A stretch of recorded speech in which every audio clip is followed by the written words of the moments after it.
Hi, I'm Trinity, and I want to talk a little bit about brain damage because I know I got brain damage from a lot of different things that happened in my life. Well, uh, I'm gonna go way back. I'll start first. I was diagnosed as like 10 or 11 with a learning disability of auditory memory, so that definitely influences the memory issues that I'm going to talk about later.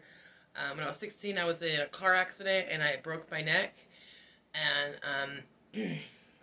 I think that affected me a bit. And then years later, I did a lot of straight drugs, and then I was diagnosed with several mental health disorders, and I've taken a lot of psychiatric medications for many, many years. So the combination of all those things um, is brain damage. I have brain damage, yes.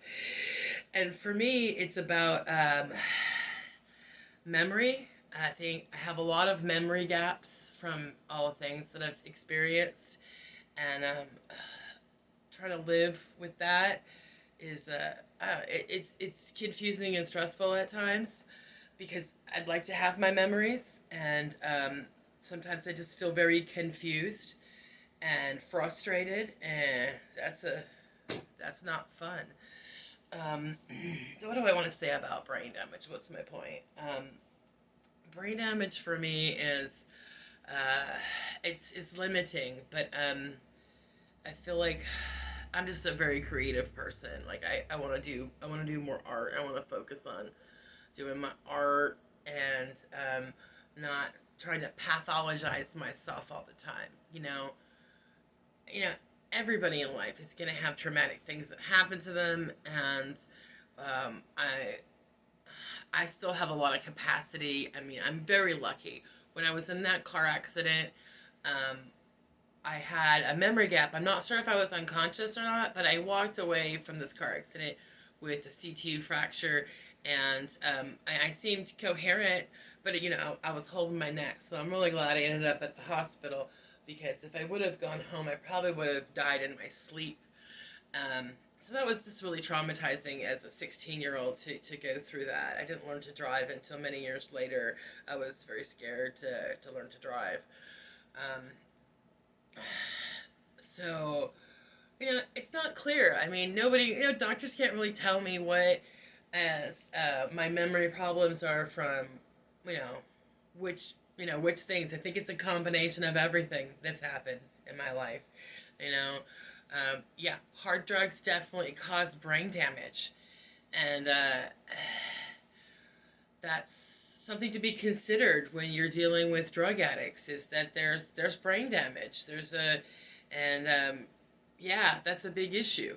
Um, then the pharmaceutical industry with all the psychiatric medications. Yes, I do believe I need to be taking the psychiatric medications that I am taking, but um, it's they put me on so many different pills over the years that and there's been so much damage. Like I have, I don't have a thyroid because of the lithium use for so many years, and uh, it was starting. Lithium actually was of all the psych meds, lithium worked the best for me, but it causes so much damage to your organs that I had to stop taking it because my kidneys, and I didn't want this diabetes insipidus, which the long-term lithium use causes that. So I didn't want my organs to suffer anymore. Luckily, I'm living alone, so I don't care about I don't have to worry about driving other people crazy.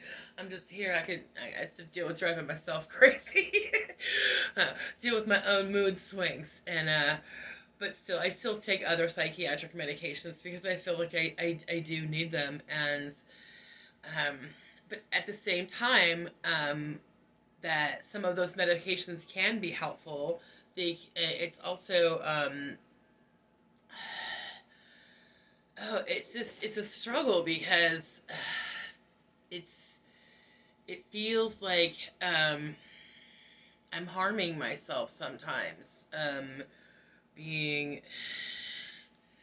I just get lost in confusion, and I get very frustrated, and I feel so stupid. I just feel stupid half the time because I want to be able to communicate, and a lot of the time Like, I can't spell to save my life, and I have to look up words and have the computer help me to spell a word, and I'm always looking up definitions to be able to properly communicate what I want to say.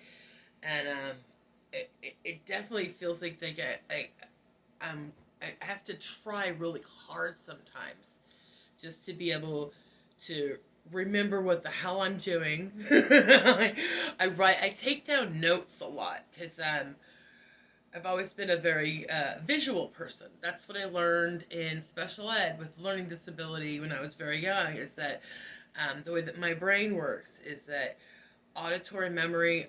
I'm not gonna like what I hear. I'm not gonna be able to comprehend and process as well as visual information. So I tend to write things down a lot, so I see it and can it. It's like I can remember it if I write it down.